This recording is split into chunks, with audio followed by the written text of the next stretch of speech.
औज़ुबिल्लाहिमिनश्शैतानिर्रजीम बिस्मिल्लाहिर्रहमानिर्रहीम। ख़ात्मा दुश्मन।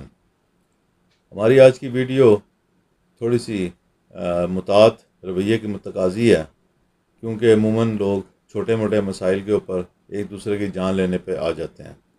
लेकिन ख़ात्मा दुश्मन का जो अनवान हमने यहाँ बांधा है, इसका मतलब ये नहीं है कि आपकी किसी के साथ ऐसी कोई बदमज़गी हुई या कोई छोटी मोटी मार कुटाई हुई या कोई छोटा मोटा झगड़ा हुआ है या कोई ऐसी कोई मसला चल रहा है आपका, तो आप उसके लिए ये अमल करने बैठ जाएं।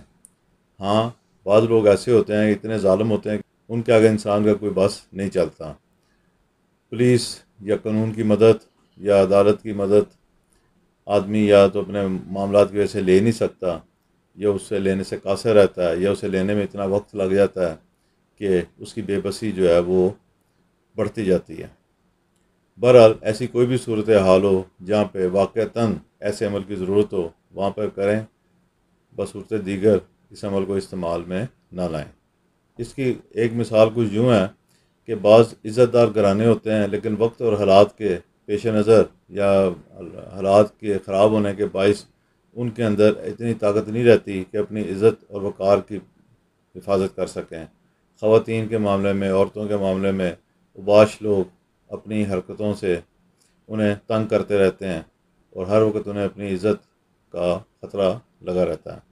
ऐसी कोई भी सूरत हाल हो जिसमें कोई आदमी आपके कारोबार को के ऊपर कब्ज़ा करके बैठ गया हो, या उसने उसकी गिरा दिया हो, या कोई और ऐसा मसला कर दिया हो जहाँ पे वाक़तन एक ऐसी सूरत हाल हो जिसके लिए आपके पास और कोई हल ना रह जाए, तो आप इस अमल को करें।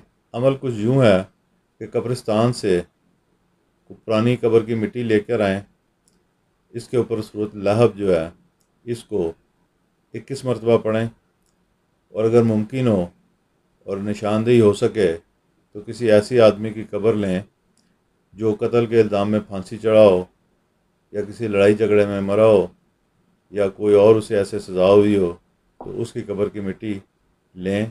उस मिट्टी पर 21 मरतबा सूरत लहब जो है इसको आप पढ़ें, और इस पढ़ाई करने के बाद उस मिट्टी को आप जो भी आपका दुश्मन है उसके घर और उसके रास्ते में बखेर दें। ये पढ़ाई जो है आपने 40 दिन तक करनी है, यानी कि रोज़ाना आपने 21 मरतबा इसको 40 दिन पढ़ना है उस मिट्टी के ऊपर, और उसके बाद आपने इस मिट्टी को उसके घर में बखेर देना है, और या उसके रास्ते में जो है जिस रास्ते से वो चल के जाता है वहाँ पे डाल देना है। इंशाअल्लाह ताला जैसे जैसे मिट्टी के ज़रात उड़ेंगे, इसी तरह उसकी ताकत और उसकी फ़रौनियत जो है उसकी हवा निकलती जाएगी और उसका रद्द होगा। एक दो मरतबा फिर इस बात को याद रखें कि इस अमल को कहीं भी गलत और नाजायज़ इस्तेमाल ना करें। मेरा मकसद किसी को बिला वजह तंग करने के लिए अमल बताना नहीं है, बल्कि वाक़तन जायज़ ज़रूरत के लिए इसे इस्तेमाल करने की आपको इजाज़त है। अल्लाह ताला हम सब का हामी और नासिर हो, दीन और दुनिया में कामयाब फरमाए, और हम पे अपनी रहमतें, बख्शिश और फजल नाज़िल फरमाए। आमीन।